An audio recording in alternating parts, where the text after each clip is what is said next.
अब तो मरेगा क्योंकि बगी सामने ही थी। व्हाट्सअप गाइस, तो हम आ चुके हैं और न्यू वीडियो को लेकर और हम उतरते हैं नियॉन पॉइंट पर। चलता है उसे भी तो बस सामने आ जाए, बस एक बार देखता है गोलियों का कमाल मार रहा हूँ गाइस। तू भी मार, अब तो मरेगा भी क्योंकि बगी सामने ही थी। टाइम पे ही सब कुछ होता है ऐसा।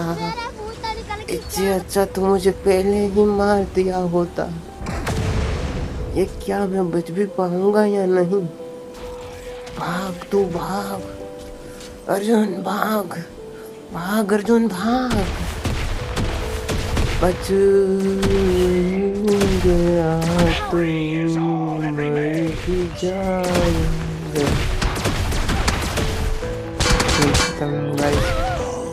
वीडियो अच्छी लगी हो तो लाइक और सब्सक्राइब जरूर।